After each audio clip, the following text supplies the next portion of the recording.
معانا النهاردة ومعاكم في كايرو دار نموذج امتحان مهم جدا جدا جدا على الديناميكا. الحقيقة ده نموذج الامتحان اللي عملته وزارة التربية والتعليم السنة دي وفقا لمواصفات الورقة الامتحانية الجديدة. موجود الامتحان الحقيقة على موقع وزارة التربية والتعليم ولكن بدون إجابة. احنا النهاردة هنحل الامتحان المهم ده مع بعض ونشوف ازاي نقدر نتعامل مع كل جزئية من جزئيات الامتحان المهم جدا ده.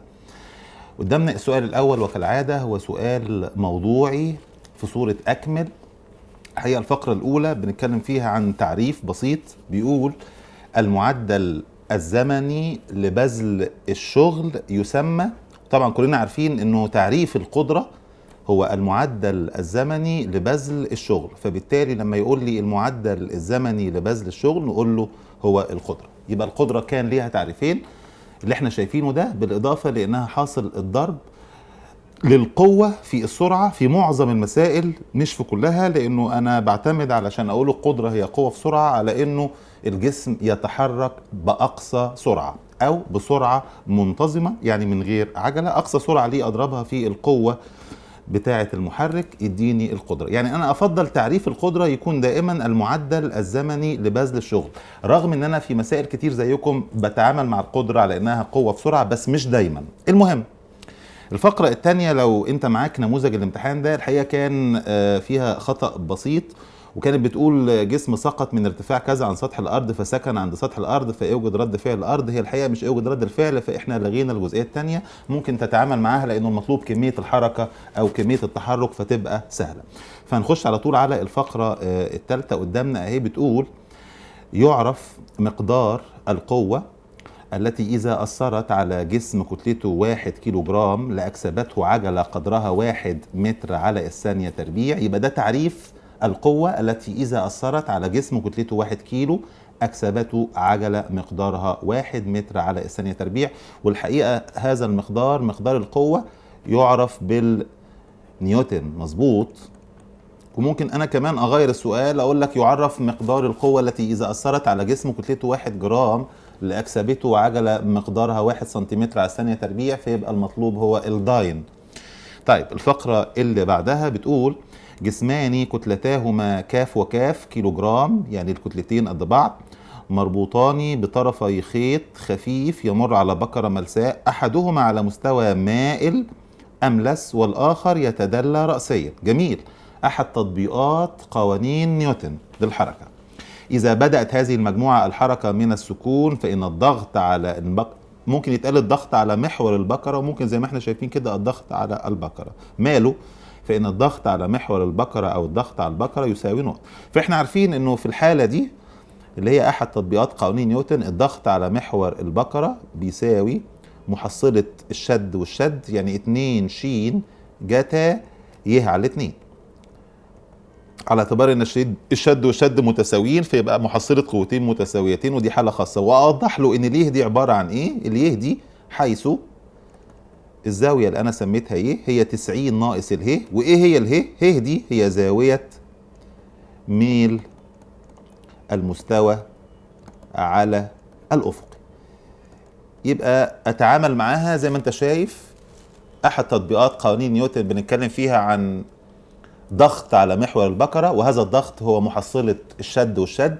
بما اننا بنتكلم عن شدين متساويين في المقدار، فيبقى المحصلة حالة خاصة لمحصلة قوتين ضعف اي واحدة فيهم في جتا نص الزاوية اللي بينهم. الزاوية اللي بين الشد والشد، الشد اللي على المستوى المائل والشد بتاع الجسم اللي يتدلى رأسيا، هما الاثنين محصلتهم ضعف اي واحدة فيهم في جتا الزاوية اللي بينهم، وليكن قياسها ي. جتا نص الزاوية يعني جتا ي على 2. اليه دي عبارة عن ايه؟ المتممة بتاعت زاوية ميل المستوى على الافق. طيب الفقرة ما قبل الأخيرة بيقول لي الحصان بيساوي كام واط. بنحتاجها كتير في التحويلات في المسائل بتاعت القدرة بالذات. فالحصان بيساوي 75 في 9.8 واط. ممكن ناس كتير زيكم يكونوا حافظين ان هي ب 735 واط. اذا الحصان بيساوي كام واط؟ 735. جبتها منين؟ الحصان الواحد ب 75 ثقل كيلوجرام متر على الثانية. الثقل كيلوجرام متر على الثانية ب 9.8 نيوتن متر على الثانية، والنيوتن متر على الثانية ده اسمه واط.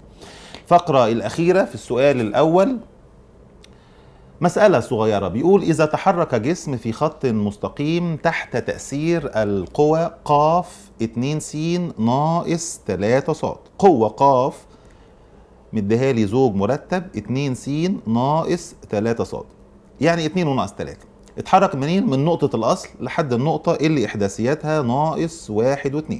فإن مقدار الشغل المبذول بواسطة هذه القوة، وكلنا عارفين ان الشغل هو حاصل الضرب القياسي لمتجه القوة في متجه الازاحة، وهنا الازاحة يعني الانتقال من نقطة الاصل يعني نقطة 0 و0 لحد النقطة اللي هو مديها لي اللي احداثياتها ناقص 1 و2. فبمنتهى البساطة اقدر اقول له مقدار الشغل ق ضرب قياسي ف دي الازاحة يعني واو الف لو اعتبرنا نقطة الاصل هي 0 و0 واو، والنقطة اللي مديها لي اللي وصل ليها الجسم بعد انتقاله هي النقطة ألف اللي إحداثياتها ناقص 1 و2، فنقدر نقول واو ألف يعني ألف ناقص واو يديني زوج مرتب برضو ناقص 1 و2. القوة شخصيا زوج مرتب 2 وناقص 3. كل ما هنالك إني هاخد القاف كزوج مرتب 2 وناقص 3 أضربها ضربا قياسيا في الزوج المرتب ناقص 1 و2. كلنا عارفين الضرب القياسي يعني الأول في الأول زائد الثاني في الثاني هيديني ناقص 2 ناقص 6 يعني ناقص 8. إذا مقدار الشغل المبذول بواسطة هذه القوة في الانتقال من نقطة الأصل إلى النقطة اللي إحداثياتها ناقص 1 و2 يساوي ناقص 8. بكده يبقى أنهينا السؤال الموضوعي الأول، وتعالى ننتقل إلى المسائل العادية اللي إحنا متعودين عليها بقى، ابتداء من السؤال الثاني اللي فيه كالعادة مسألتين. الأولى قدامنا أهي بتقول جسم معلق في خطاف ميزان زنبركي ومثبت في سقف مصعد يتحرك رأسيا إلى أعلى، يتحرك بتقصير منتظم قدره 5/7 عجلة الجاذبية الأرضية. يعني التقصير مش ب5/7 وكمان مش ب5/7 د، لا ده بتقصير قدره 5/7 د. أقصد إن العجلة ما تبقاش 5/7 د، أمال العجلة تبقى إيه؟ ناقص 5/7 د. كلام جميل. يعني لما اقول لك الجسم يتحرك الى اعلى او حتى الى اسفل بتقصير قدره 4 ما يبقاش العجله 4، تبقى العجله ناقص 4. المهم اوجد النسبه بين وزنه الظاهري، وزن هذا الجسم الظاهري، ووزنه الحقيقي. يبقى محتاجين رسمه، وتعالى نشوف ازاي نجيب النسبه. وهل بالضروره انه انا اجيب الوزن الظاهري بكام والوزن الحقيقي بكام علشان اقدر احصل على النسبة بينهم؟ لا، بشكل عام في الرياضة مش شرط علشان اجيب النسبة بين شيئين اعرف الاول بكام والتاني بكام، ودي هنشوفها مرة تانية كمان في نفس الامتحان قدام شوية.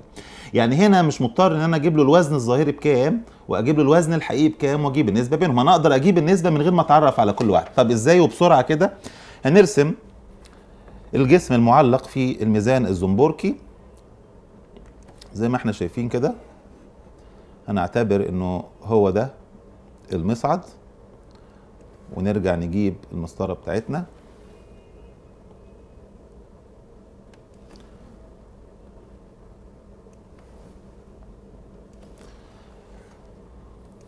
ده جسم معلق في ميزان زنبركي اهو، فليه وزن حقيقي رأسيا لأسفل وفي وزن ظاهري اللي بنسميه احنا شين، وفي بعض الأحيان بنسميه ر. كلام مهم وقتل بحثا، خلاص بقينا أساتذة فيه. وتعالى بقى نقرأ البيانات مرة تانية وأخيرة. هو يصعد إلى أعلى بالشكل ده بتقصير قدره 5/7 عجلة الجاذبية الأرضية، فإذا هو طالع بعجلة ناقص 5/7 د. طيب نغير بقى اللون ده ونتعامل. اتجاه الحركة الأعلى يبقى معادلة الحركة معروفة، في بعض الأحيان بنحفظها بس هي معروفة، اللي مع ناقص العكس بيساوي ك في ج. يبقى بمنتهى البساطة ش اللي يعتبر وزنه الظاهري ناقص ك د بيساوي ك في ج. الشين دي بندور عليها لأن هو ده الوزن الظاهري، ناقص كاف د، كاف د يعني الوزن الحقيقي بيساوي الكاف في العجلة اللي صاعد بيها بناقص 5/7 د. كلام جميل. الناحية التانية في الطرف الأيسر في ناقص 5/7 د، وفي الطرف الأيمن ناقص ك د. نجمعهم مع بعض في الطرف الأيسر يتبقى في الطرف الأيمن ش. الناحية التانية ك د راحت بعكس إشارتها ناقص 5/7 ك د. ك د كأنها 7/7، يبقى عندي 7/7 ك د ناقص 5/7 يعني 2/7 ك د. خلصت المسألة. إذا النسبة بين وزنه الظاهري اللي اسمه ش ووزنه الحقيقي اللي اسمه ك د اقول له ش على ك د بيساوي 2 على 7 بس. لاحظ اني معرفتش كتلة الجسم كام، وما كانش مديها لي وما كانش طالبها، هو كل اللي طلبه زي ما اتفقنا واحنا بنفكر النسبة بين الوزن الظاهري والوزن الحقيقي، يعني النسبة بين الشين والكاف دال، وفعلا جبناها وطلعت ب2 على 7. الفقرة الثانية في السؤال الثاني زي ما احنا شايفين كده بتقول يتحرك قطار، برضو الحقيقة مسألة حلوة جدا جدا جديدة ومختلفة. يتحرك قطار بسرعة ثابتة مقدارها 72 كيلومتر على الساعة، فصلت منه العربة الأخيرة وكتلتها 16 طن، فزادت سرعة القطار أصبحت 96 كيلومتر على الساعة. مفيش أي إشارة لأنه القطر بعد كده هيمشي بعجلة ولا حتى لتغير في قدرة القطار، وكل ما هنالك ان الكتله قلت نتيجه انفصال العربه الاخيره اللي كانت 16 طن، وانا بالاساس ما اعرفش كتله القطار، فهنحسبها مع بعض دلوقتي لما نتعامل مع المساله ونبدا نحلها. لكن انا من دلوقتي مفيش اي اشاره واضحه ليا لان القدره اتغيرت، فبالتالي طالما لم يذكر خلاف ذلك انا اتعامل على ان القدره ثابته على الاقل في لحظه زياده السرعه لتصبح 96. في اللحظه دي كانت القدره هي. في بعض الاحيان انا عارف وشفنا مع بعض في 2013 وفي 2004 بس قال صراحه اوجد الزياده في القدره، وفي السنه اللي فاتت قال لك فزادت القدره بقت كذا، لكن هنا ما قالش. طيب امال لما ما قالش امال السرعه تزيد ازاي؟ لان الكتله قلت بمقدار العربه المنفصله. المهم عايز قدره هذا القطار بالحصان وكذلك كتله القطار اللي احنا ما نعرفهاش، علما بان مقدار المقاومه التي يلاقيها هذا القطار تساوي 6 ثقل كيلو جرام لكل طن من الكتلة المتحركة. فأنا محتاج أرسم رسمتين كده بالراحة، والحل هيبقى في منتهى البساطة لو فكرنا مع بعض كده واحدة واحدة. الرسمة الأولانية هقرأ تاني البيانات أهي، بس أعمل لك قطر هنا وقطر بعد الانفصال، انفصلت منه عربة، ونرجع ناخد المسطرة ونعمل قوة بتحرك القطر الناحية التانية في مقاومة هو قال عليها 6 ثقل لكل طن من الكتلة المتحركة. وهنتعامل دلوقتي مع الكتلة بالطن علشان تسهل لنا عملية الحل، ونرجع نجيب القلم بتاعنا كده واحدة واحدة. هكتب لك البيانات وانا قدامي المسألة هقراها لك مرة تانية وانا برسم. ليه انا رسمت رسمتين؟ لانه في الاول القطر كان ماشي بسرعة منتظمة ثم سرعته اتغيرت بعد ما انفصلت عنه يعني العربة الاخيرة. هقرا لك المسألة تاني، بتقول لك يتحرك قطار بسرعة ثابتة مقدارها 72 كيلومتر على الساعة. في الأول أهو كانت سرعته 72 كيلومتر على الساعة، نضربها في 5 على 18 عشان نحولها لمتر على الثانية. الحقيقة ما نعرفش كتلته، فأنا هفرض إنه كتلته كاف طن. ليه فرضتها كاف طن مش كاف كيلو جرام؟ لأنه قال لي المقاومة التي يلاقيها في آخر حاجة خالص في المسألة، قال المقاومة التي يلاقيها 6 ثقل كيلو جرام لكل طن. من هنا أقدر أقول له إن المقاومة الناحية التانية بيساوي 6 في عدد الأطنان بوحدة الثقل كيلو جرام. ليه؟ لأن المقاومة 6 ثقل لكل طن. طب هم كاف طن؟ ما نعرفش طبعا كام كاف طن، يبقى المقاومة كلها 6 كاف بوحدة الثقل كيلو جرام. طب كانت القوة المحركة كام؟ قاف، هسيبها زي ما هي قاف، بس حاطط في اعتباري انه متحرك بسرعة منتظمة، فبالحالة دي تبقى القاف قد الميم. طب بعد شوية حصل ايه؟ انفصلت منه العربية الأخيرة، كانت كتلتها 16 طن، يعني الكتلة المتبقية بعد ما شلت 16 طن من الكاف طن، وده سبب تاني يخليني افرض الكتله بالطن. اللي هيتبقى هيبقى كاف ناقص 16 برضه طن.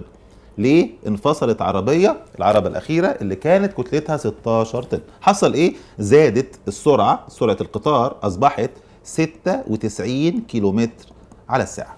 كانت 72، كانت القوه قد المقاومه، دلوقتي السرعه زادت فاصبحنا قدام قوه مختلفه، لكن المقاومة كمان لازم تتغير. ليه؟ لأن المقاومة هو قال لي في المعطيات تساوي 6 ثقل لكل طن من الكتلة المتحركة. طب عدد الأطنان المرة دي ما بقاش كاف، اتغير بقى كاف ناقص 16. إذا المقاومة في الحالة الجديدة هتبقى 6 في عدد الأطنان يعني كاف ناقص 16 برضو بوحدة الثقل كيلو جرام. لحد دلوقتي ده كلام جميل وفي نفس الوقت كلام محترم جدا يساعدني قوي وأنا بحل. دي الحالة الأولى قبل ما السرعة تزيد، كانت السرعة 72 كيلومتر على الساعة، وبعد ما السرعة زادت بقت 96 كيلومتر على الساعة، أصبحت الكتلة كاف ناقص 16 والمقاومة 6 في كاف ناقص 16 ثقل كيلو جرام. وأنا هعتمد زي ما قلت لك في الأول من البيانات اللي عندي في المعطيات على المبدأ اللي بيقول أن القدرة بشكل عام لا تتغير إلا لو ذكر صراحة خلاف ذلك. هنا ما ذكرش زي ما اتفقنا. ايه معنى ان القدرة لا تتغير؟ يعني القوة في السرعة في الحالة الأولى تساوي القوة في السرعة في الحالة الثانية. وده يستدعي بالضرورة ان تكون القوة اللي تحت مختلفة عن القوة اللي فوق اكيد، ولذلك تلاقيني كاتب فوق قاف انما تحت قاف شرط. ده كلام جديد ومهم جدا. فنقدر نقول القوة في الحالة الأولى قاف في السرعة ممكن نسيبها 72 كيلومتر على الساعة، لأن الناحية التانية كمان هتنزل بالكيلومتر على الساعة، أو اللي حابب يضربها في 5 على 18 تتحول لمتر على الثانية مفيش مانع، بيساوي القوة التانية اللي أنا سميتها قاف شرطة في السرعة الجديدة 96 برضو كيلومتر على الساعة. بعد عملية اختصار بسيطة بالاستعانة بالآلة هنكتشف إنه 3 قاف بتساوي 4 قاف شرطة. طب ده معناه إيه؟ معناه إنه 3 في 6 كاف بيساوي 4 في 6 كاف ناقص 16. حضرتك بتجيب الكلام ده منين؟ قدامك في الرسمة السرعة المتوسطة أو السرعة المنتظمة الأولانية 72 كيلومتر على الساعة تعني بالضرورة إن القاف قد الميم، لأنه مفيش عجلة. كمان لما السرعة زادت مفيش أي إشارة لوجود عجلة، هي أصبحت 96 وهيظل ماشي بنفس السرعة 96 هذا القطار، فبالتالي تبقى قاف شرطة هي كمان قد المقاومة الجديدة اللي ممكن نسميها ميم شرطة. فبالتالي هلغي القاف من الرسمة الأولى وأحط مكانها 6 كاف بوحدة الثقل كيلو جرام، وهلغي كمان قاف شرطة من الرسمة الثانية أحط مكانها 6 في كاف ناقص 16. ده اللي هيحصل قدامك أهو.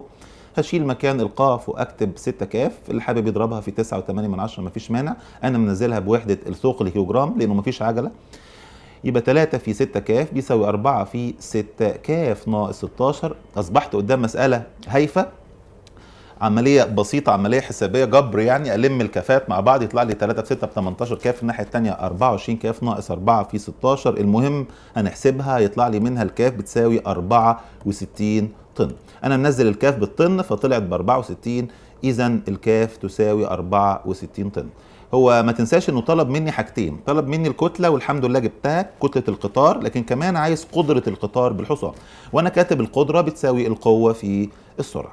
طيب اجيب القدره منين؟ القدره بتساوي، اذا القدره اللي هو طلبها بيساوي القوه في السرعه. يعني ايه القوه؟ القوه بتساوي 6 كاف بوحده الثقل كيلو جرام، سيبها زي ما هي ثقل كيلو جرام، يبقى 6 في 64.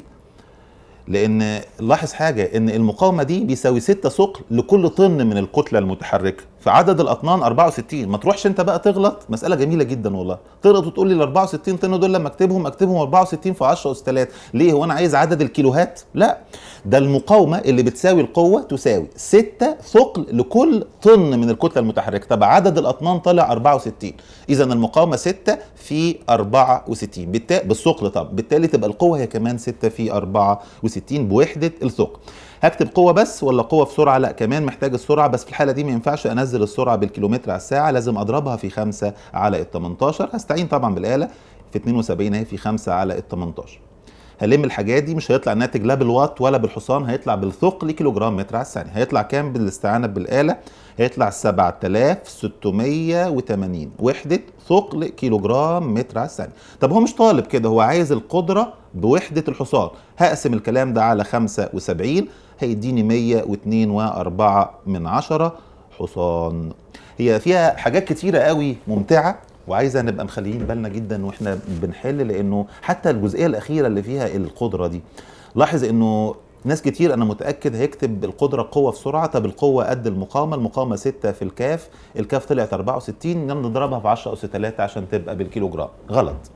لاحظ ناس كتير برضو هتبدا تفكر تقول طب هو السرعه زادت، مش المفروض انه هيمشي بعجله؟ مين اللي فرض المفروض ده؟ طالما ما ذكرش صراحه في المساله كده، انا ما اقدرش افرض انه ماشي بعجله. وما تنساش للمره الثانيه انه في 2013 قال الكلام ده صراحه او حتى تلميحا، مش شرط تبقى زي مساله 2004 و2013، لكن هنا لا صراحه ولا تلميح الحقيقه يعني.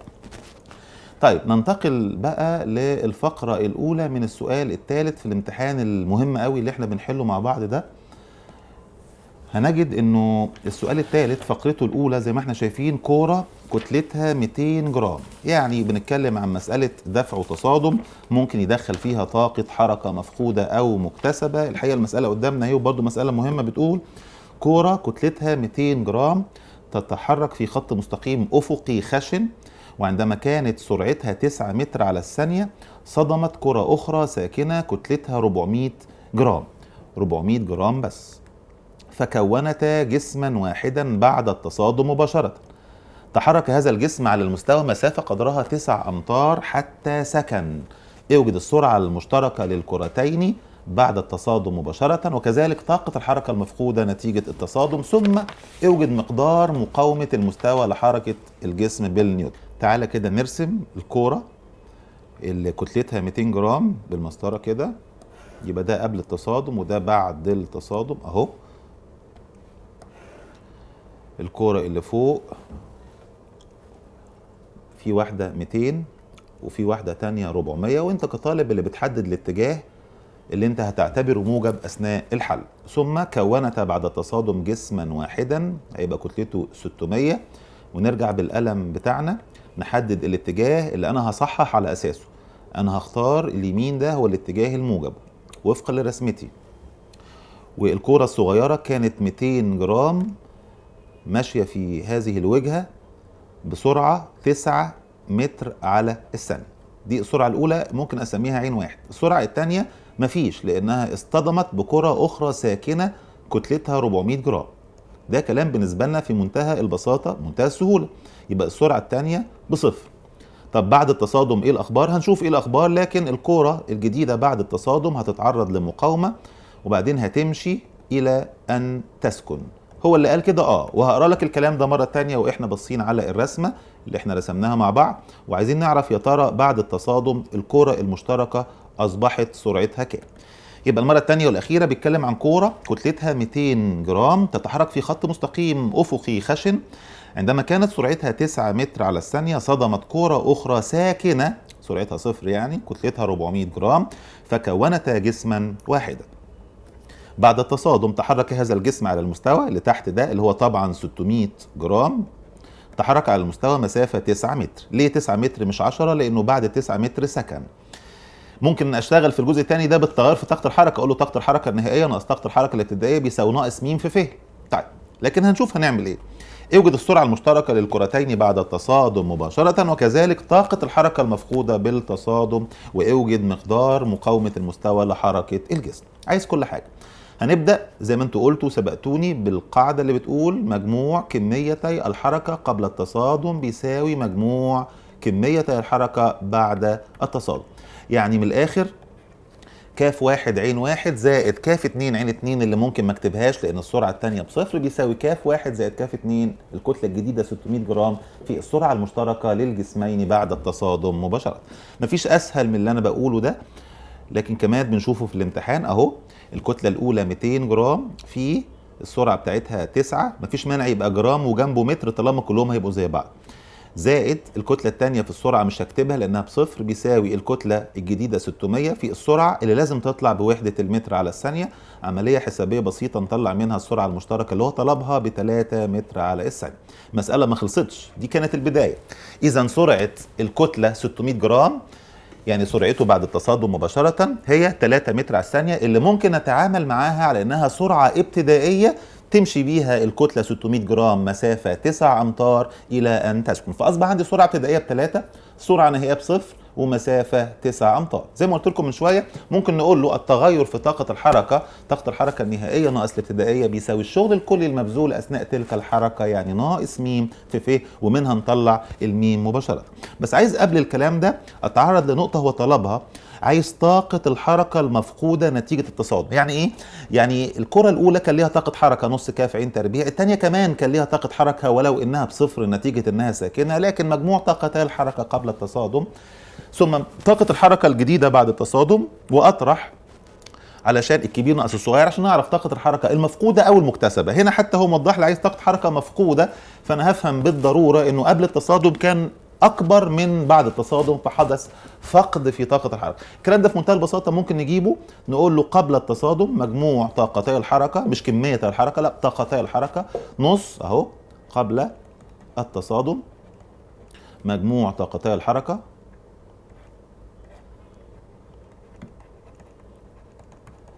بيساوي نص كاف عين تربيع نص كاف واحد عين واحد تربيع زائد الصفر، مش هكتبها. هيديني نص في 2/10 في 9 تربيع، نص في 2/10 في، خليت بقى الكتلة بالكيلو جرام، في 9 تربيع.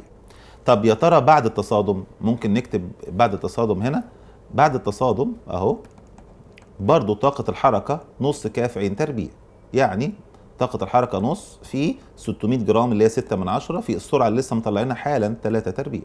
هطرح نص في 2/10 في 9 تربيع ناقص نص في 6/10 في 3 تربيع عشان نعرف الفقد في طاقة الحركة. هتعملها بالآلة هيدي لك الفقد في طاقة الحركة، في طاقة الحركة بيساوي 5.4 جول. ليه جول؟ لأن منزل الكتلة زي ما أنت شايف 6/10 وهنا 2/10 بوحدة الكيلو جرام، كمان السرعة بالمتر على الثانية، فبالتالي لازم الناتج بتاع الطاقة يطلع بالجول. فاضل حتة صغيرة ويبقى خلصنا المسألة. كان طلب فيها المقاومة اللي اتعرض ليها هذا الجسم او هذه الكورة علشان تمشي تقطع 9 متر وبعدين تسكن. فزي ما قلنا ممكن ننزل بالقاعدة المهمة جدا اللي بتقول التغير في طاقة الحركة بيساوي الشغل الكلي المبذول، فنقول له طاقة الحركة النهائية ناقص الابتدائية بيساوي ش الكلية. طاقة الحركة النهائية بما انه الجسم سكن في النهاية فاصبحت طاقة حركته بصفر، ناقص طاقة الحركة الابتدائية اللي هي نص في 6/10 في 3 تربيع اللي جايبينها مع بعض من شوية. هذا التغير بيساوي الشغل الكلي، مفيش حاجة مأثرة على حركة الجسم غير المقاومة اللي احنا بندور عليها في المسافة بوحدة المتر. عملية حسابية برضو بسيطة كالعادة، هتديني المقاومة اللي تعرضت لها الكتلة 600 جرام هي 3/10 بوحدة النيوتن. كده بقى خلصنا السؤال الثالث، وحقيقة نقدر نقول في الحالة دي ان انا خلصت نص الامتحان وفي وقت اعتقد انه قليل. تعالى نبدأ مع بعض في متابعة السؤال الثالث اللي بنتكلم فيه عن مسألة في منتهى الأهمية الحقيقة، وجديدة جدا برضو رغم ان شكلها شكل المسائل العادية اللي احنا متعودين نحلها، بس فيها حتة جديدة قوي هلفت نظرك ليها لما نقراها. بنتكلم فيها عن جسم كتلته 5 كيلو جرام. يتحرك هذا الجسم اللي كتلته 5 كيلو جرام، وكان متجه الإزاحة له يعطى بالعلاقة ف بيساوي أ ن تربيع زائد ب ن تربيع أ ن تكعيب زائد ب ن تربيع زائد 6 في اتجاه س، حيث س متجه وحدة ثابت ومعيار الإزاحة بوحدة المتر، وكانت القوة المؤثرة على هذا الجسيم ثابتة، وتعطى من العلاقة ق بتساوي 15 س، ومعيار هذه القوة بالنيوتن. عين الثابتين أ وب واحسب بوحدة الجول الشغل الذي تبذله هذه القوة ق في مدة 2 ثانية من بدء الحركة. طبعا انت ممكن تستغرب تقول طب المسألة سهلة وبنحلها دايما، يعني هتفاجأ واحنا بنحل مع بعض دلوقتي انه في مشكلة هتظهر، وهي مشكلة وجود مجهولين أ وب مطلوب مني أحصل عليه. طب ما احنا متعودين يبقى دايما عندنا مجهولين. طب تعالى بدل ما نتكلم نشوف هنتعامل ازاي مع المسألة. الإزاحة موجودة أ ن تكعيب زائد ب ن تربيع زائد 6، ونكتبها كده في البداية في بداية الحل. ف متجه الإزاحة مديهولك أ ن تكعيب زائد ب ن تربيع زائد 6 في اتجاه المتجه س، ده متجه الإزاحة. طيب ايه المطلوب بقى؟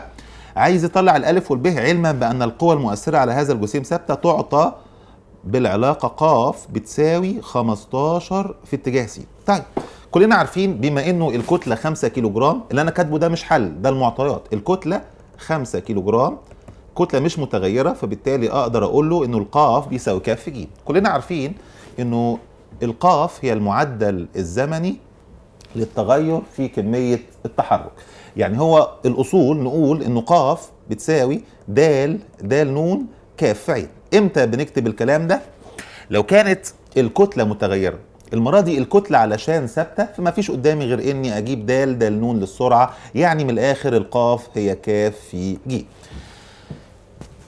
الكلام ده كلنا عارفين. طب ايه الجديد؟ انا عندي الكتلة 5 كيلو جرام والقاف زوج مرتب 15 وصفر، لانها 15 في اتجاه س، مفيش حاجة في اتجاه ص. لكن ماذا عن العجلة؟ تعالى انا وانت نجيب بسرعة العجلة. طيب الإزاحة بنشتقها نطلع منها السرعة، ثم السرعة نشتقها نطلع منها متجه العجلة. نشتق الإزاحة 3 أ ن تربيع زائد 2 ب ن، كل ده في اتجاه س. مرة تانية وأخيرة هنشتق متجه السرعة نطلع منه متجه العجلة اللي بيساوي، لاحظ انه 3 أ ن تربيع هنشتقها بالنسبة للزمن زي ما اشتقيت عشان اطلع السرعة، فيطلع 6 أ ن زائد 2 ب برضو في اتجاه س. جميل. الأجمل بقى قول له بقى ان القاف بتساوي كاف في ج. القاف زي ما اتفقنا كانت 15 في اتجاه س، كانها 15 وصفر اهي، 15 وصفر. انا كنوع من التغيير هكتبها لك زوج مرتب. بيساوي الكتله ثابته 5 كيلو جرام في العجله اللي تعبنا وجبناها وطلعت زوج مرتب هي كمان 6 الف ن زائد 2 ب فاصله صفر. تعالى بقى اللي احنا شايفينه قدامنا ده 15 بيساوي 5 في 6 الف ن زائد 2 ب، والصفر طبعا بيساوي 5 في صفر يعني صفر. هل بمعادله واحده اللي هي 5 في 6 الف ن زائد 2 ب بيساوي 15 اقدر انا او اي حد فيكم احصل على قيمه المجهولين اللي في المعادله؟ مستحيل. مستحيل اطلع مجهولين موجودين في معادله واحده، لازم يكون عندي معادلتين عشان احلهم واطلع المجهولين، معادلتين في مجهولين. انما الحقيقه التركايه اللي في المساله دي الحقيقه جميله جدا جدا وجديده جدا. هو لو رجعنا نقرا المساله كويس اهي قدامنا هتلاقيه بيقول لك وكانت القوه المؤثره على هذا الجسم ثابته. ايه ده؟ بس احنا بنعدي على الكلام ده كده مرور الكرام، ما بنهتمش بيه، بنخش على القاف بكام، الف بكام، الكاف بكام ونشتغل. هنا مش هعرف اشتغل، لازم اقرا كويس. كانت القوة المؤثرة على حركة الجسم ثابتة. طب حضرتك عمال تقول ثابتة ثابتة، هتفرق معانا ايه دي في الحل؟ لا تفرق كتير. بما انه القوة ثابتة لا تتوقف على الزمن، القوة ثابتة يعني ما بتتغيرش بتغير الزمن. اذا ما دام القوة ثابتة صراحة كده قالها في المعطيات، يبقى لا يمكن ان تتوقف هذه القوة على النون يعني الزمن. طب ازاي القوة دي لا تتوقف على الزمن رغم ان حضرتك شايفها زي ما احنا شايفينها كده دالة في الزمن؟ القاف تساوي 5 في 6 الف ن دالة في الزمن. علشان تكون هذه القوة ثابتة لا تتوقف على الزمن لابد ان الالف قيمتها تساوي صفر. لا تاني بقى، لانها حركة في منتهى الخطورة وجديدة جدا جدا. عشان تبقى القوة ثابتة ما بتتغيرش بتغير الزمن، ما ينفعش تكون دالة في الزمن. لكن احنا كاتبين القوة قدامنا هي 15 وصفر او حتى 15 س كدالة في الزمن 5 في 6 الف ن زائد 2 ب برضه في اتجاه س. يعني تتوقف على الزمن، لو الزمن 5 ثواني تطلع قوة مختلفة عن الزمن 7 ثواني الى اخره، الزمن من صفر مختلف. علشان تبقى هذه القوة حسب كلامه في المعطيات بتاعة المسألة، كلام في منتهى الذكاء، عشان تفضل ثابته مش متوقفه على الزمن لابد الزمن ده يختفي. وعشان يختفي لازم مش هينفع الستة اللي جنبه دي تروح، لكن ينفع الالف اللي مضروبه في الزمن وفي الستة تختفي. اذا لابد بالتفكير انه قيمه الالف تساوي صفر. ساعتها بقى الموضوع بقى بسيط. ليه؟ لانه هقدر اكمل اقول له 15 بيساوي 5 في، مش هكتب 6 الف ن على اعتبار ان الالف بصفر، لكن هكتب 5 في 2 ب يعني 10 ب، وبالتالي كمان الب طلعت ب 15 على 10 على 5 فيها 3 فيها 2، يعني الالف بصفر. بالتفكير بالذكاء كمان الب لما كملت طلعت ب3 على 2. ما تنساش هو كان طالب الالف والب جبناهم له، جبنا الب خلاص ب3 على 2 وكنا مطلعين الالف بصفر. لكن نقدر نكمل بقى الجزء الثاني وده اسهل من الاولاني بكتير. بيقول عايز بوحده الجول الشغل الذي تبذله هذه القوه ق في مده ثانيتين من بدايه الحركه. كلنا عارفين انه الشغل بيساوي ق، هو طلب الشغل في ثانيتين من بداية الحركة. يعني ايه؟ يعني ابتداء من الزمن بصفر لحد الزمن ب2. هو قال كده عايز بوحدة الجول الشغل الذي تبذله القوة ق في مدة 2 ثانية. طب الشغل بيساوي ايه بشكل عام؟ حاصل الضرب القياسي لمتجه القوة في متجه الإزاحة. القوة موجودة في صورة زوج مرتب طبعا، ولسه كاتبينها اهو من شوية 15 وصفر. ضرب قياسي متجه الازاحه. كان عندنا متجه الازاحه كبير قوي، كان الف ن تكعيب زائد ب ن تربيع زائد 6. ده في الاول ما كنتش لسه عرفت الالف بكام والب بكام، انا وانه الالف اتعرفت خلاص بصفر فده ما بقاش موجود. كمان الب طلعت ب3 على 2. اذا متجه الازاحه عند اي لحظه زمنيه ن هو 3 على 2 ن تربيع زائد 6 برضو في اتجاه س. اقدر اكتبه على انه زوج مرتب طبعا اهو 3 على 2 ن تربيع زائد 6.0. فأصبحت قدام الشغل المبذول بواسطة هذه القوة عند أي لحظة زمنية ن بيساوي الأول في الأول زائد الثاني في الثاني. طبعا الصفر مش هيتكتب، لكن أضرب 15 في 3 على 2 ن يدينا على بعض 45 على 2 ن تربيع زائد 6 في 15 يعني 90. اللي حضرتك كاتبه ده هو الإجابة؟ لا، ده الشغل عند أي لحظة زمنية ن. مرة هحط النون بصفر ومرة تانية وأخيرة هحط النون ب2. فلما نكتب عندما الزمن بيساوي صفر هيديني الشين تساوي 90. مرة تانية وأخيرة عندما الزمن بيساوي ثانيتين هيديني الشغل المبذول بيساوي الاتنين راحت مع الأربعة فضل اتنين في 45 ب90 90 و90 يبقوا 180. إذا الشغل المبذول اللي هو طلبه، الشغل اللي هو طلبه أو المطلوب بيساوي الشغل اللي بذله الجسم أو بذلته القوة بعد ثانيتين ناقص الشغل لما الزمن كان بصفر، فهطرح 180 ناقص 90 هيديني 90 بوحدة الجول. الجزء الثاني شفناه كتير قبل كده، كمان الجزء الاولاني في شكله كان قديم، ولكن الحقيقه لما توقفنا عند الجزئيه اللي في منتهى الخطوره بتاعت المعادله الواحده اللي فيها مجهولين، رجعنا نقرا المساله، اضطرينا نقراها كويس علشان نكتشف انه قال لي القوه ثابته، ما دام القوه ثابته لا تتوقف على الزمن. قدرنا نحط الالف بصفر ونكمل المساله كده. ابقى خلصت السؤال الثالث كاملا، وما فضليش في امتحان الديناميكا اللي معانا النهارده سوى السؤال الرابع والخامس. هنبدأ بالفقرة الأولى في السؤال الرابع اهي قدامنا. بيقول علق جسمان كتلتاهما كاف واحد وكاف اتنين بحيث كاف واحد أكبر من كاف اتنين. علقوا في طرفي خيط خفيف يمر على بكرة صغيرة ملساء. بدأت هذه المجموعة الحركة من السكون عندما كان الجسمان في مستوى أفقي واحد. إذا أصبحت المسافة بينهما 196 بعد ثانيتين، حتى ما قاليش 196 إيه، أنا لما أجي أحل معاك دلوقتي هنكتشف إنه الكلام ده لازم تبقى وحداته صغيرة، وهعرفك ليه. بعد ثانيتين من بدء الحركة اوجد كاف واحد إلى كاف اتنين.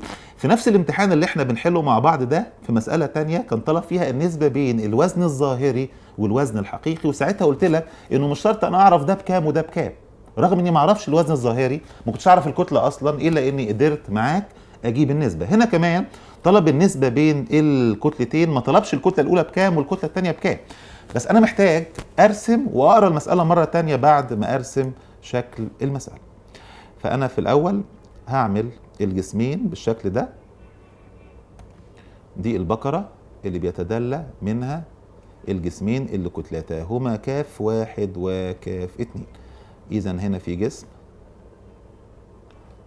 والناحية التانية كمان في جسم آخر ده كتلته كاف واحد. هو قايل لي مين الكبير ومين الصغير، فمش محتاج أفكر. ونرجع بقى ناخد الصندوق ده، نعمل هنا الجسم الأول أهو، وهنا الجسم التاني. ده برضو بنتكلم فيه عن تطبيقات قوانين نيوتن، ورجعنا القلم بتاعنا مرة تانية، وهكتب لك البيانات المعطيات ونحسبها تاني مع بعض وفقا للرسمه اللي احنا رسمينها. هنا في شد، الناحيه الثانيه كمان شد، والشدين دايما بيبصوا لبعض. الكتله الاولانيه انا هسميها كاف واحد، والكتله الثانيه اللي على الشمال هسميها كاف اتنين. في الحاله دي هيبقى اتجاه الحركه ده لاعلى وده لاسفل، لان هو قال ان الكتله كاف واحد في المعطيات، قال كاف واحد اكبر من كاف اتنين، فبالتالي يبقى الوزن بتاع الكتله كاف واحد هو كاف واحد د، كمان الوزن بتاع الكتله الثانيه كاف اتنين د. دي البيانات بتاعتي، وهنا اتجاه الحركة لأعلى وهنا اتجاه الحركة لأسفل. نقرأ مرة تانية ورسمة قدامنا. الحقيقة بيكلمني عن جسمان كتلتاهما كاف واحد وكاف اتنين بحيث كاف واحد أكبر من كاف اتنين، هو اللي مديني كده. طيب حصل ايه؟ تعلقوا في طرفي خيط خفيف يمر على بكرة صغيرة ملساء، وبدأت هذه المجموعة الحركة من السكون. يعني ايه بدأت الحركة من السكون؟ يعني السرعة الابتدائية لهذه المجموعة كانت بصفر. حصل ايه؟ لما كان الجسمان في مستوى أفقي واحد. طيب يا ترى ايه اللي هيحصل؟ أصبحت المسافة بينهما تساوي 196 بعد ثانيتين، يعني الزمن بيساوي 2 ثانية، المسافة اللي اتحركتها المجموعة 196 على الاتنين يعني 98. ليه حضرتك عملت كده؟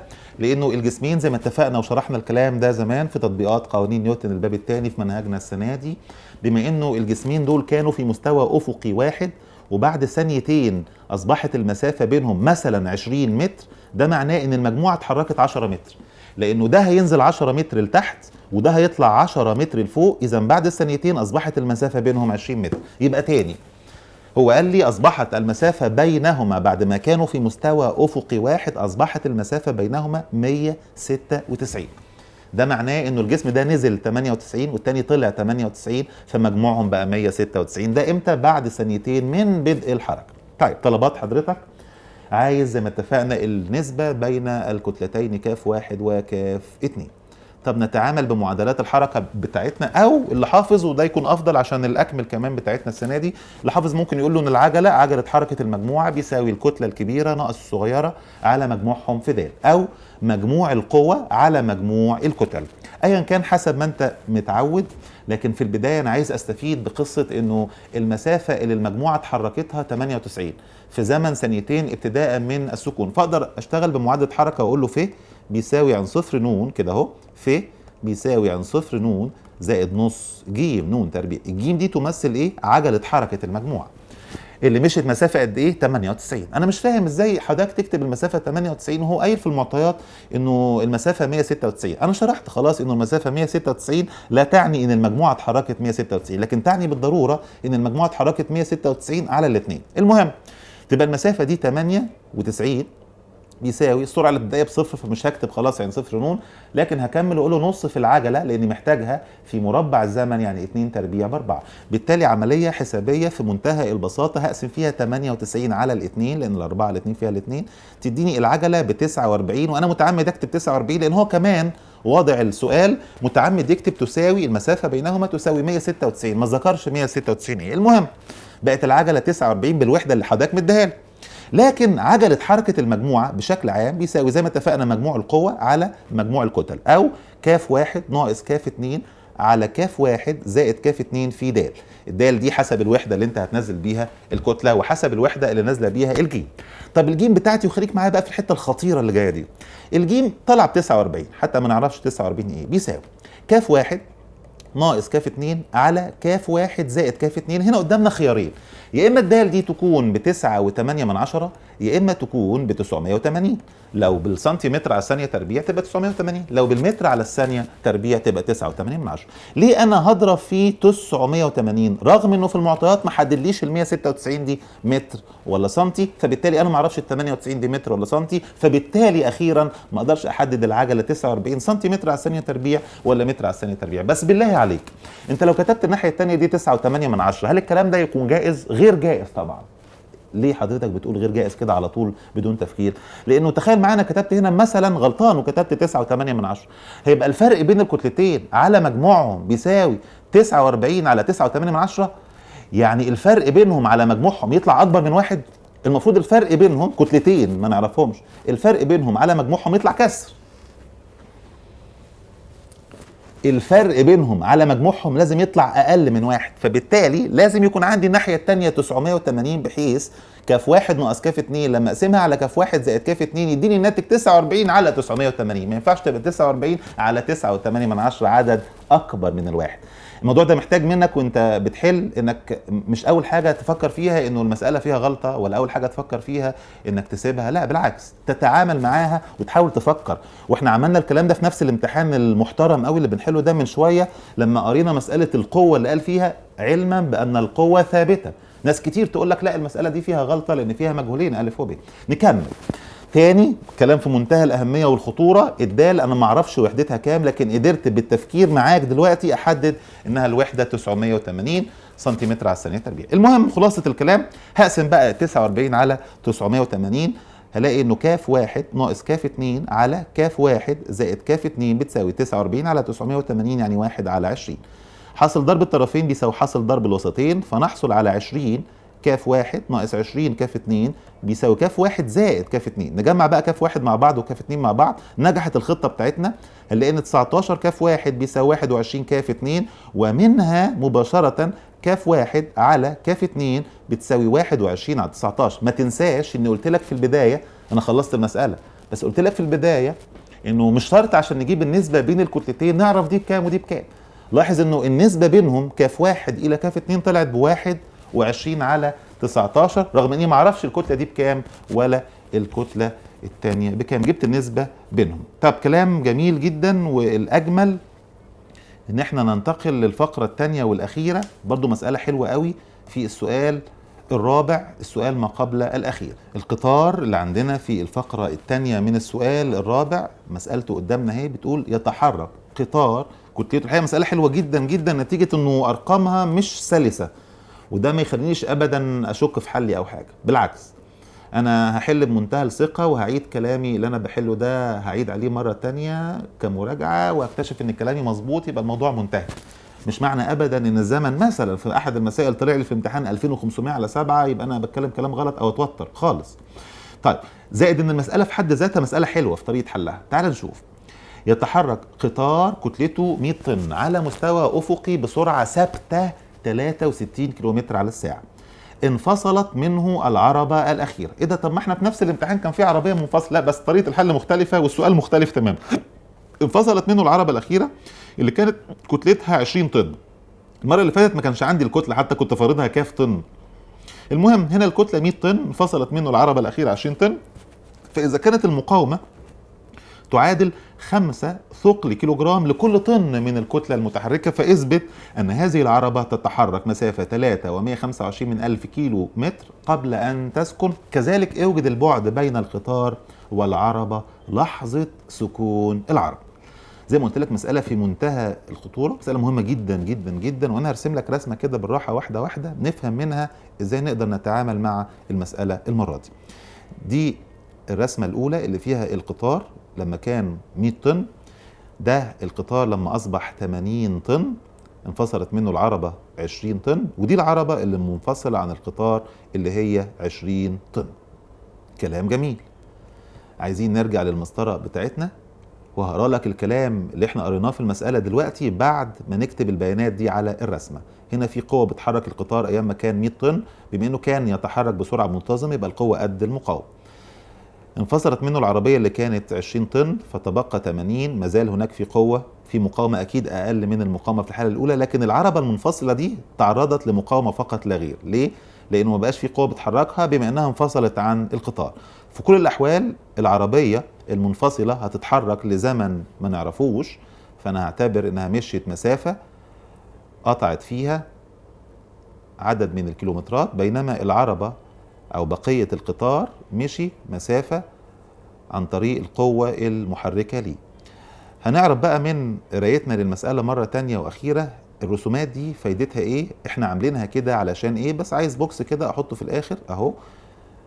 ده القطار بعد مضي عدد من الثواني. وتعالى الأول قبل ما أقرأ لك المعطيات مرة تانية وأخيرة نكتب في الرسمة الأولى إنه في سرعة منتظمة كانت بتحرك القطار او متحرك بها القطر ده، كانت 63 كيلومتر على الساعة.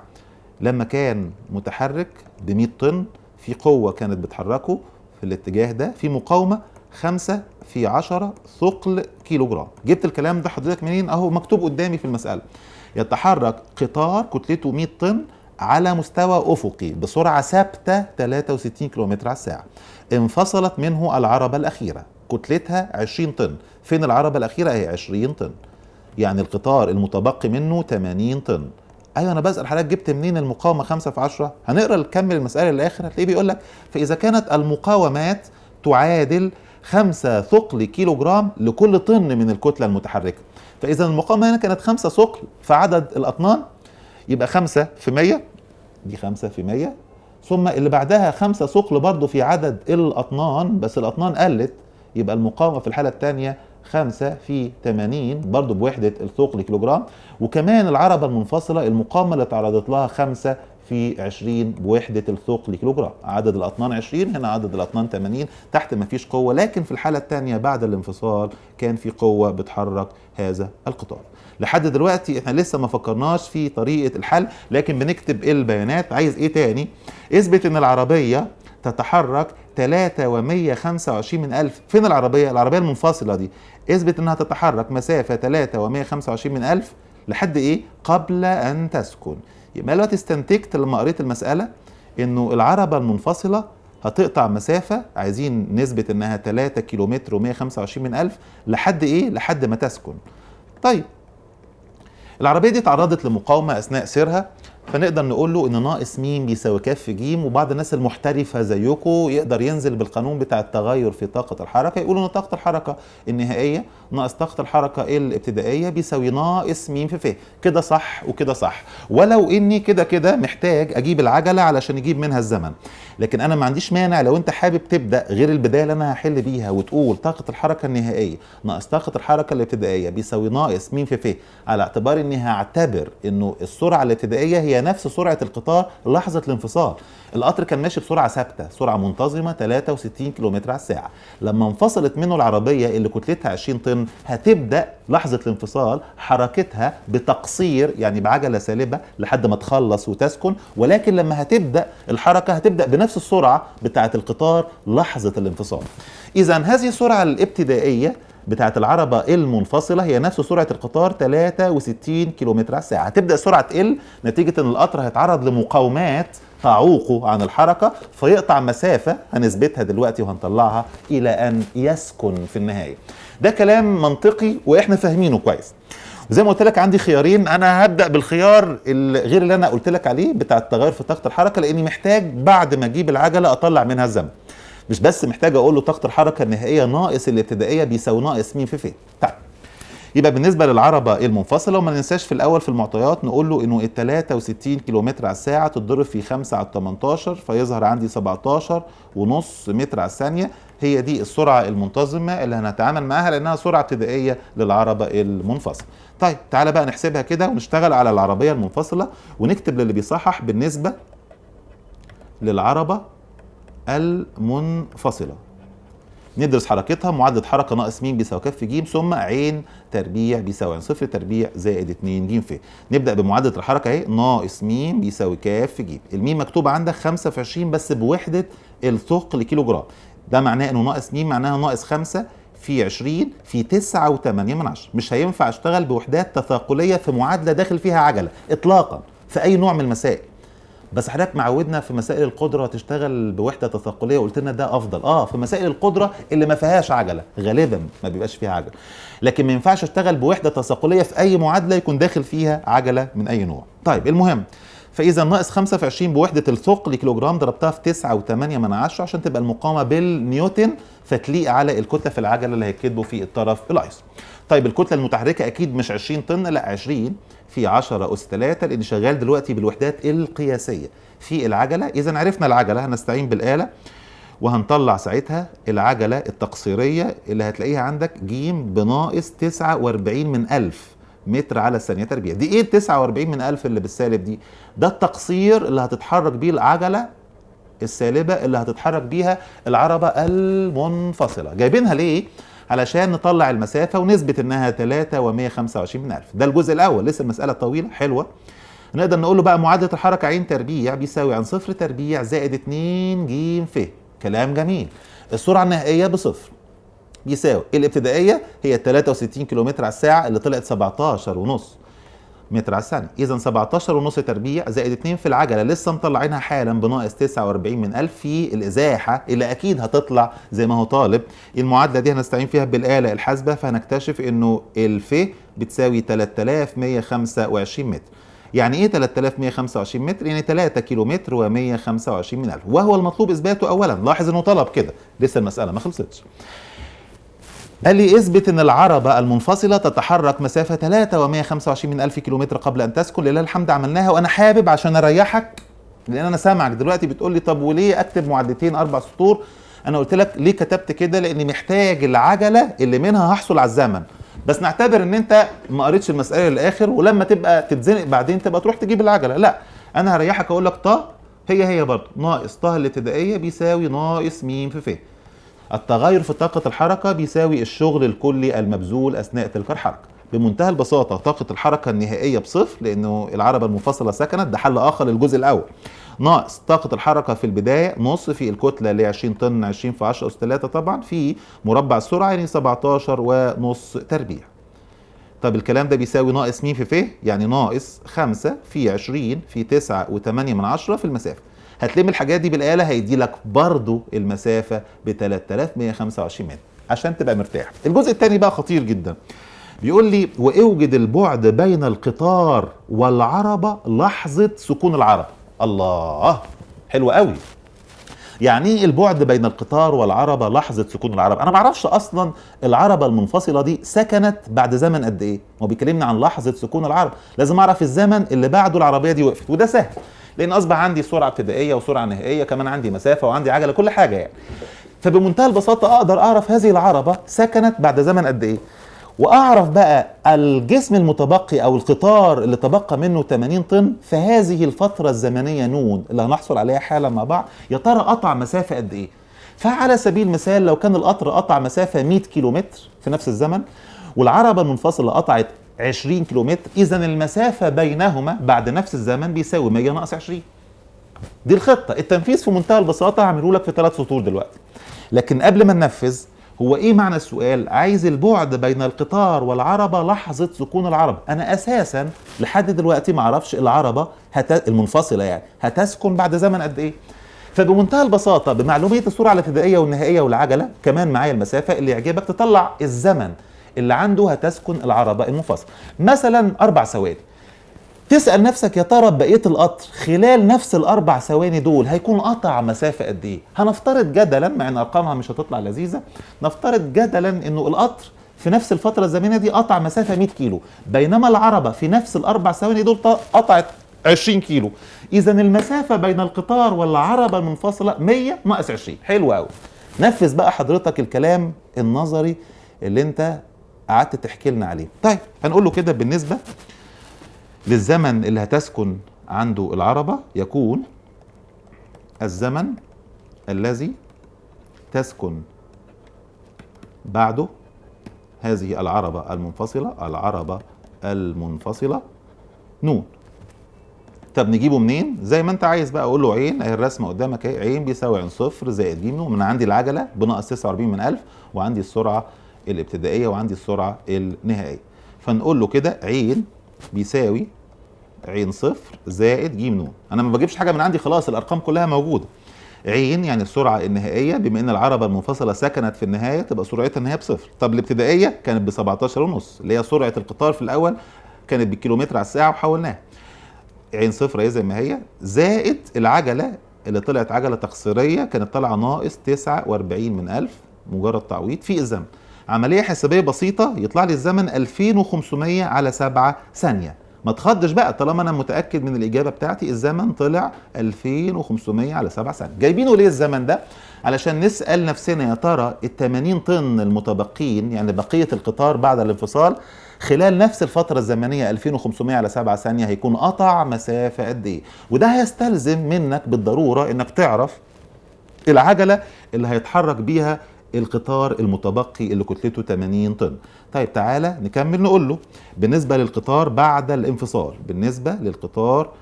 الانفصال، مسألة في منتهى الجمال.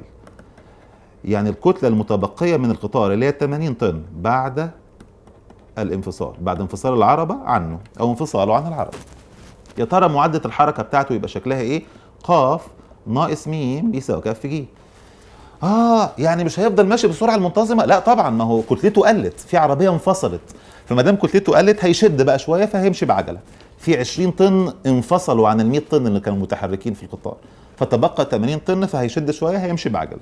هنجيب له العجله دي طبعا بمنتهى البساطه. القوه اللي بتحرك فضلت زي ما هي مش هتتغير.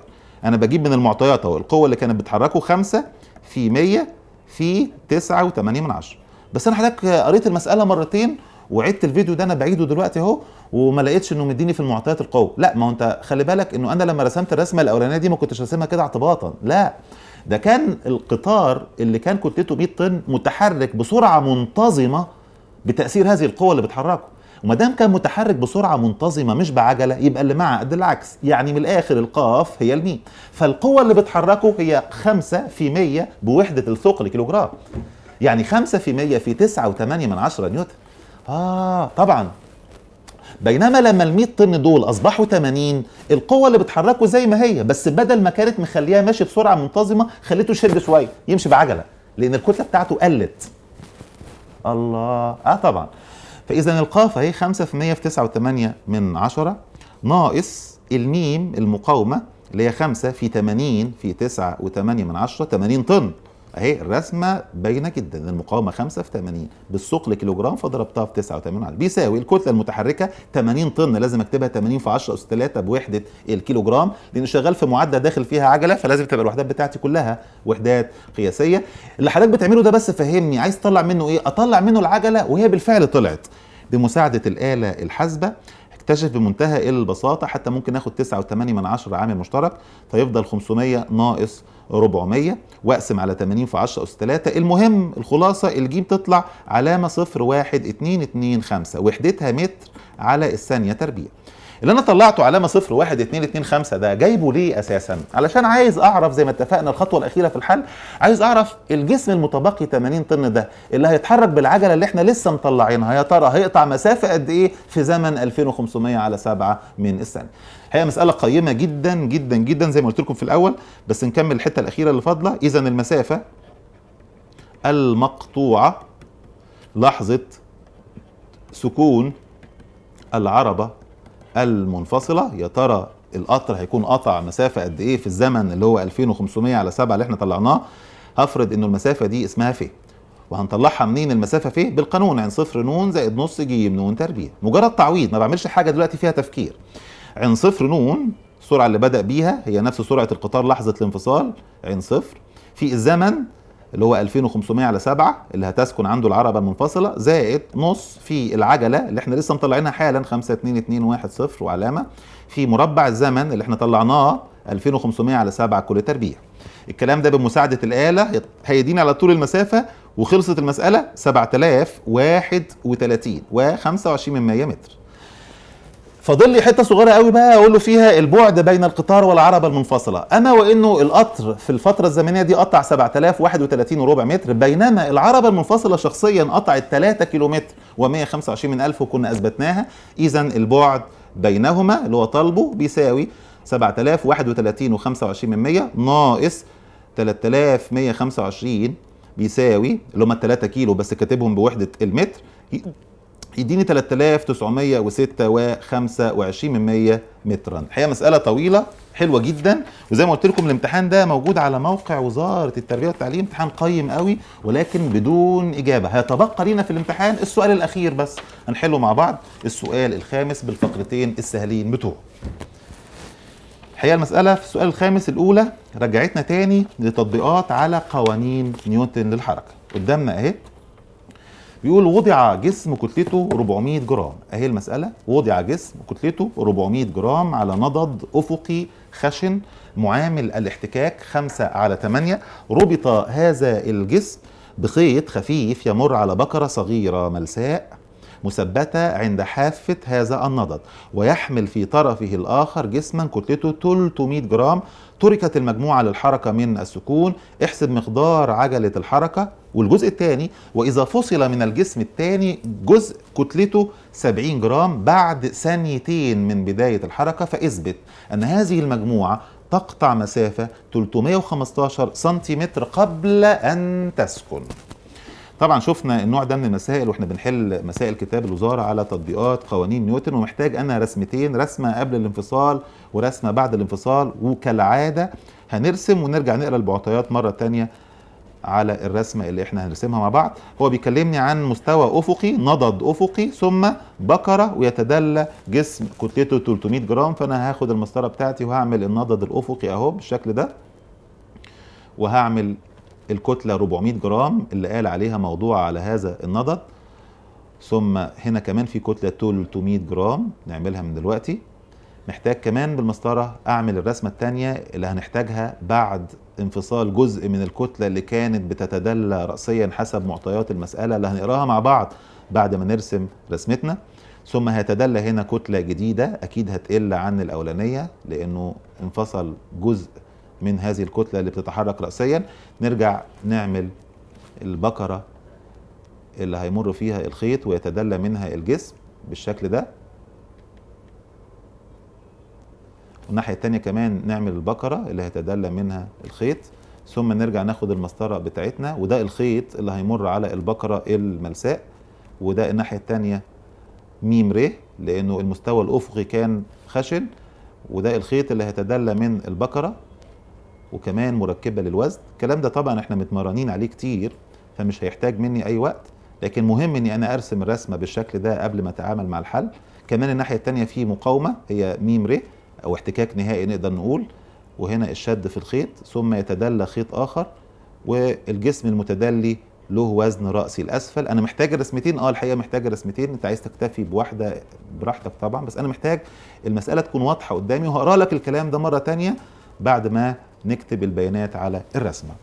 الحقيقة اتجاه الحركة مش محتاج ان انا احدده، لانه اكيد هتمشي يمين وتحت، ملهاش حاجة تانية غير كده، فاتجاه الحركة هيبقى كده، وهنا كمان اتجاه الحركة هيبقى كده. ونرجع ناخد اللون الاحمر وهقرأ لك المسألة مرة تانية واخيرا. هو الحقيقة بيقول وضع جسم كتلته 400 جرام، يبقى ده كده 400 جرام اهو. اكيد في رد فعل الاعلى، وكمان وزن 400 وحدات صغيرة، يعني 400 في 980. الناحية التانية في احتكاك نهائي، فالاحتكاك النهائي عارفين انه م ر، هو قايل لي الميم ب5 على 8، يبقى الناحية التانية 5 على 8 ر. هنا في شد اسميه ش، هنا كمان في شد بيبصوا لبعض طبعا، هو كمان ش. الكتلة اللي بتتدلى رأسيا لأسفل 300 جرام، فأكيد ليها وزن هي كمان 300 في 980. اتجاه الحركة هنا لأسفل، اتجاه الحركة هنا يمين. وهيحصل ايه؟ هنشوف الجزء المنفصل، بس مبدئيا الكتلة الموضوعة على النضد الأفقي هتظل كما هي 400 جرام، بالتالي رد الفعل كمان هيفضل زي ما هو، والوزن رأسي الأسفل 400 في 980. أمال الاختلاف ايه بين الرسمتين الأولى والثانية؟ رغم انه كمان م ر هتفضل 5 على 8 ر، إلا انه الشد كمان هو ش، وهنا كمان ش، عايز تقول عليه ش شرطة مفيش مشاكل، احنا هنقرا المسألة مرة تانية. لكن ال 300 جرام مش هيفضلوا 300 جرام، امال هيبقوا كام؟ 230 جرام، لانه في 70 جرام انفصلوا بعد فترة زمنية نون. وعايزين نعرف بقى سرعة المجموعة لحظة الانفصال، فالمتدلي لأسفل 230 في 980. زي ما قلت لك هو بيقول وضع الجسم اللي كتلته 400 جرام على، ده يعتبر اكتر من نص الحل، الباقي كلنا عارفينه وهنعمله مع بعض، معادلتين حركه في الحاله الاولى ومعادلتين حركه في الحاله الثانيه، نقدر نحصل على المسافه اللي هو طلب. هنا اتجاه الحركه يمين، هنا اتجاه الحركه لاسفل، ونغير وناخد اللون الاسود ده. هو الجسم موضوع على نضد، معامل الاحتكاك بتاعه 5 على 8، وده اللي خلاني اقول انه الاحتكاك النهائي الناحيه الثانيه اللي هو كلنا عارفينه م ر بيساوي 5 على 8 ر، حيث ر هو رد الفعل العمودي. طب يا ترى ايه اللي حصل؟ بيقول لي ربط هذا الجسم بخيط خفيف يمر على بكرة صغيرة ملساء مثبتة عند حافة النضد، ويحمل في طرفه الآخر جسم كتلته 300 زي ما انت شايف كده في الرسمة. تركت المجموعة لتتحرك من السكون، يبقى سرعة المجموعة الابتدائية كانت 0.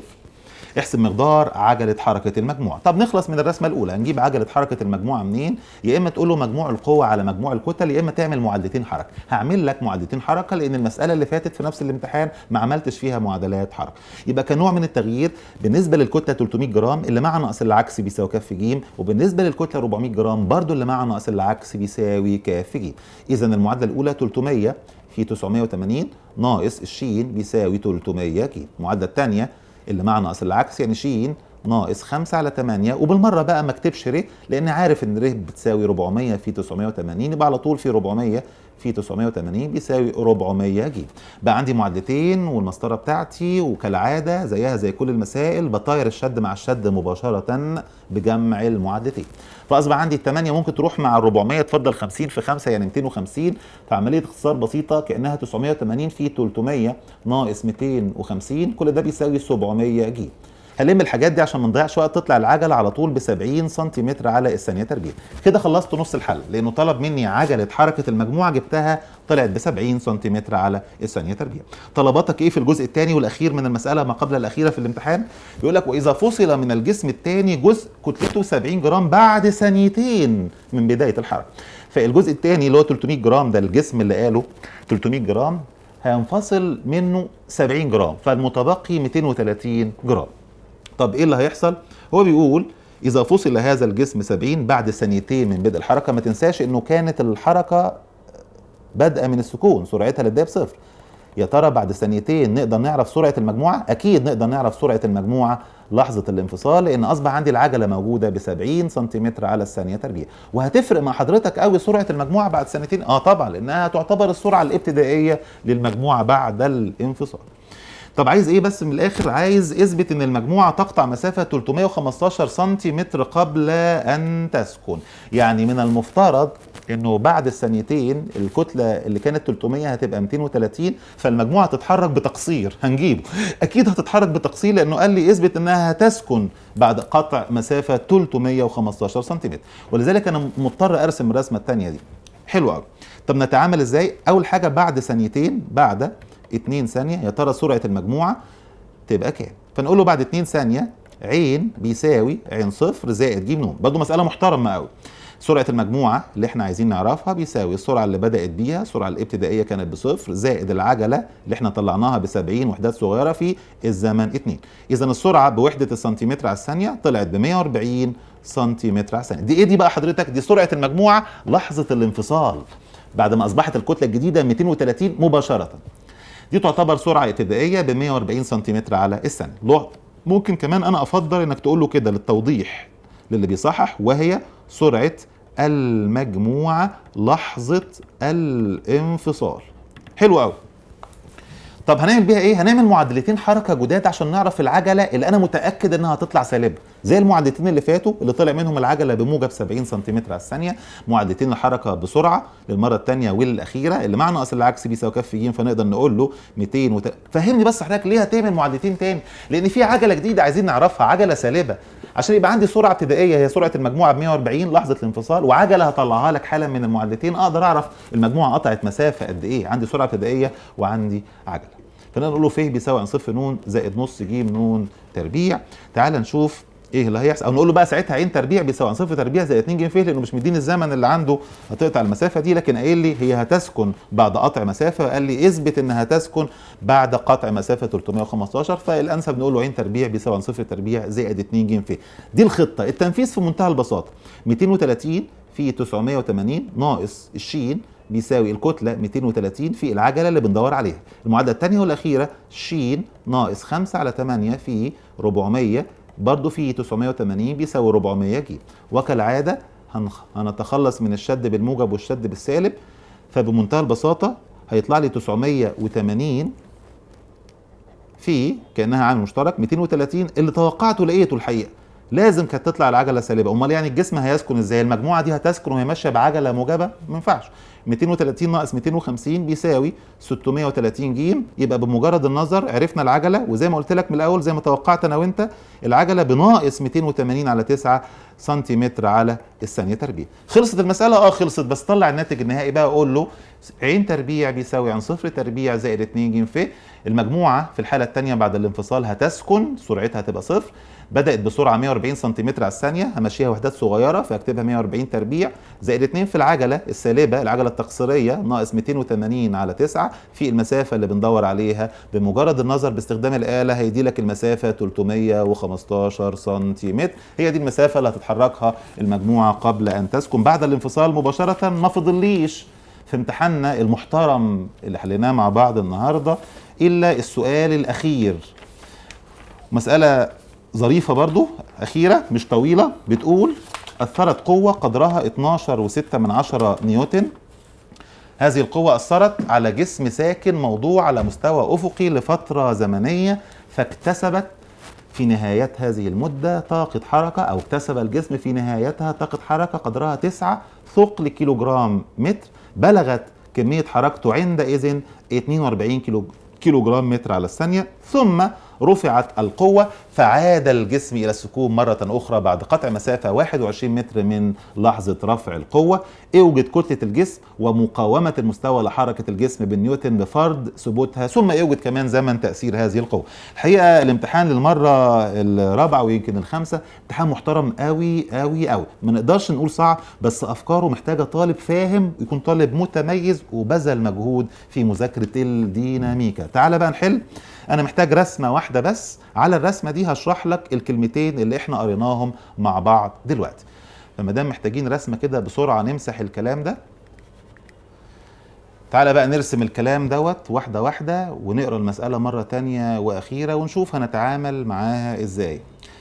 هو قال لي أثرت قوة قدرها 12.6 نيوتن على جسم، فأنا هعتبر إنه هي دي الحركة بتاعت هذا الجسم في هذه الوجهة، وهعتبر انه الجسم في صورة صندوق بالشكل ده، وهيمشي مسافة ما الى ان يصل الى هذه النقطة، ثم تنفصل عنه القوة المحركة فيمشي بتأثير مقاومة الى ان يسكن في النهاية. انا هقرا المسألة معاك مرة تانية، بس انا محتاج المسطرة مرة تانية واخيرة اعمل فيها قوة، كمان مقاومة تعوقه عن الحركة، ثم مقاومة لما وصل للنقطة التانية، واخيرا هيسكن في النهاية، وهتعامل مع المسألة على انه هو ده اتجاه الحركة. تعالى كده نقرا مرة تانية الكلام اللي هو اداهوني في المعطيات. اثرت قوة مقدارها 12.6 نيوتن، يبقى دي قوة وقيمتها 12.6 نيوتن. الناحية التانية فيه مقاومة، وده اتجاه الحركة، والناحية التانية بقى فيه مقاومة. وقايل الحقيقة معطيات مختلفة عن اللي احنا دايما متعودين عليها. قال ايه؟ تعالى كده نشوف. قال انه بعد شوية اثرت القوة ال 12.6 على الجسم الساكن اللي انا هعتبر ان سرعته الابتدائية طبعا بصفر. حصل ايه؟ موضوع على مستوى افقي لفترة زمنية، فاكتسب هذا الجسم في نهايتها طاقة حركة قدرها 9 ثقل كيلوغرام متر. يعني عند النقطة دي طاقة الحركة بيساوي 9 ثقل كيلو جرام متر. حلو، بس كده؟ لا، وبلغت كمية الحركة عندئذ، عند هذه اللحظة الزمنية، بلغت كمية الحركة اللي هي الكتلة في السرعة أو ميم ب 42 كيلو جرام متر على الثانية. الكلام ده في منتهى الخطورة. ليه؟ لأنه أنا مادام عارف طاقة الحركة، كلنا عارفين نص كاف عين تربيع، ولازم أظبطها بدل ما هي 9 ثقل كيلو جرام متر أخليها 9 في 9.8 نيوتن متر عشان تبقى بالجول. فساعتها يبقى عندي نص كاف عين تربيع، وعندي كمان كف عين، اقدر معادلتين فيهم كاف وعين اطلع الكاف واطلع العين. العين دي هي السرعة عند هذه اللحظة اللي هنعتبرها سرعة ابتدائية يمشي بيها الجسم تحت تأثير مقاومة تعوقه عن الحركة إلى أن يسكن في النهاية. لحد دلوقتي ده كلام في منتهى الجمال. وتعالى بقى احنا نكمل قراية المسألة ونشوف احنا هنعمل خطة عاملة ازاي علشان نقدر نتعامل مع هذا الكلام. الحقيقة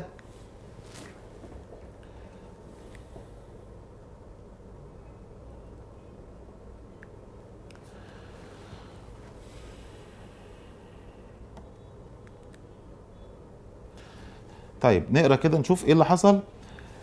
انا عايز استفيد بوجود طاقة الحركة وكمان كمية الحركة، فنقدر نقول له كده طاقة الحركة نص كاف عين تربيع بيساوي 9 في 9.8 تبقى بالجول نيوتن. كمان كمية الحركة اللي هي الكتلة في السرعة وحدتها مظبوطة 42 كيلو جرام متر على الثانية. دي المعادلة اللي ممكن اسميها رقم 1 ودي رقم 2 بمنتهى البساطة. بقسمة المعادلتين 1 و2 هتخلص من الكاف فاحصل على العين، ومنها اعوض في المعادلة رقم 2 اعوض عن قيمة العين اللي هنحصل عليها فنطلع قيمة الكاف. بقسمة المعادلتين 1 و2 هيديني على طول نص عين بيساوي 21 على 10، ومنها مباشرة السرعة ب 4.2 متر على الثانية. طب وحضرتك فرحان ليه انك طلعت السرعة؟ لانه انا هحتاج السرعة لما اجي اشتغل في المنطقة اللي انا بشاور عليها، المنطقة الثانية، الجزء الثاني من الحركة، المرحلة الثانية. لكن كمان في نفس الوقت اقدر حالا اخد السرعة دي اعوض بيها في المعادلة رقم 2 نحصل منها على الكتلة، فهنلاقي ان الكتلة بيساوي 10 كيلو جرام. كده انا قطعت شوط مش بطال في الحل. فاضل الجزء الثاني بقى بعد ما عرفت ان السرعة عند النقطة دي ب 4.2 متر على الثانية، كمان عرفت الكتلة اللي هو كان طالبها مني ب 10 كيلو جرام. الجزء الثاني قال لي رفعت القوة فعاد الجسم إلى السكون بعد أن قطع مسافة 21 متر. يعني هو مشي الحتة دي 21 متر ابتداء من 4.2 متر على الثانية سرعته الابتدائية، وانتهاء بالسكون لأنه سكن بعد قطع 21 متر. عايز كتلة الجسم جبناها، عايز مقاومة المستوى لحركة الجسم بالنيوتن بفرض ثبوت. يعني فاضل لي حاجتين واخلص المسألة، المقاومة اللي أنا بشاور عليها، كمان عايز القوة. طب اجيب المقاومه منين؟ قدامي برضو طريقين، اما ان اقول له ناقص م بيساوي كف ج في المرحله الثانيه من الحركه، ناقص م بيساوي كف ج، واشتغل بعين تربيع بيساوي عن صفر تربيع زائد 2 ج ف. عندي السرعه الابتدائيه والنهائيه والمسافه، فسهل جدا اجيب العجله واستفيد بوجود العجله من معادله نيوتن واقول له ناقص م بيساوي كف ج. كده بقى عرفت المقاومه. واحد تاني يقول له لا، طاقه الحركه النهائيه ناقص طاقه الحركه الابتدائيه بيساوي الشغل الكلي اللي بذله الجسم اثناء تلك الحركه، يعني ناقص م في ف. طلعنا برضو المقاومه. كده صح وكده صح. وانا هشتغل معاك بالمعادله ناقص م بيساوي كف ج. اللي حابب يشتغل بالتوازي في طاقه الحركه مفيش مانع طبعا. فنقدر نقول له عين تربيع بيساوي عين صفر تربيع زائد 2 ج ف كنوع من التغيير بس مش اكتر.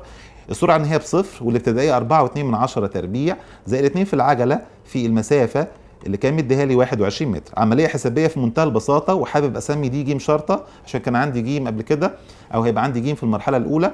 ففي هذه الحاله اقدر اطلع العجله في المنطقه الثانيه في المرحله الثانيه من الحركه بيساوي ناقص، وكان لازم تطلع ناقص طبعا، 42 متر على الثانيه تربيع.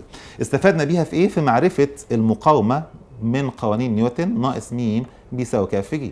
يبقى بمنتهى البساطه ناقص الميم بيساوي الكتله اللي احنا مطلعينها ب 10 في العجله ناقص 42 هقسم الكلام ده وهطير الناقص مع الناقص، نحصل على المقاومه اللي هو طلبها تطلع ب 4.2 نيوتن.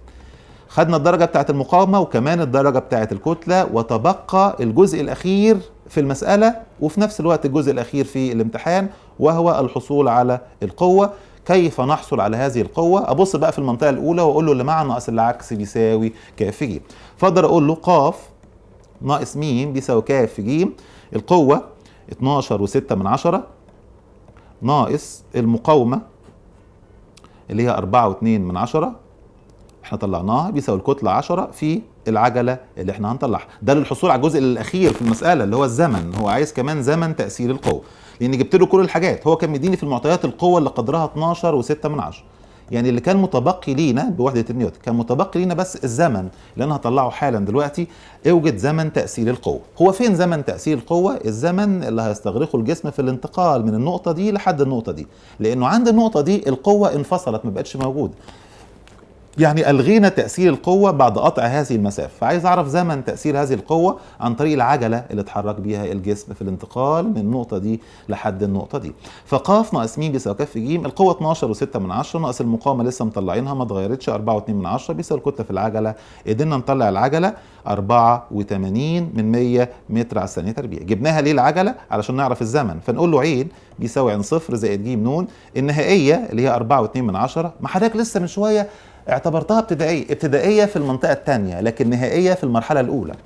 يبقى 4.2 بيساوي السرعة الابتدائية صفر لأنه الجسم تحرك من السكون زائد العجلة 84 في الزمن، هيديني في النهاية الزمن ب5 ثواني. هو ده زمن تأثير القوة. الحقيقة ما اقدرش انكر انه نموذج الامتحان اللي انا حليته معاك النهارده ده نموذج قيم جدا. معظم مسائله مسائل متميزه، ممكن ناخد منها مساله او مسالتين نعتبرهم هم المسائل اللي فيها فكره للطالب المتميز في اي امتحان عادي او طبيعي، زي الامتحان مثلا اللي شفناه السنه اللي فاتت في 2013 او اي امتحان في الامتحانات السابقه اللي جت في الثانويه العامه. عندي كمان نموذج امتحان هنحله في الاستاتيكا بنفس القوه من نماذج الامتحانات اللي نازله على موقع وزاره التربيه والتعليم. والحقيقه النموذج بتاع الاستاتيكا اللي انا هحله معاكم زي نموذج الديناميكا، نموذج موجود على موقع الوزاره ولكن بدون اجابه. هنحله مع بعض ان شاء الله في الفيديو اللي جاي.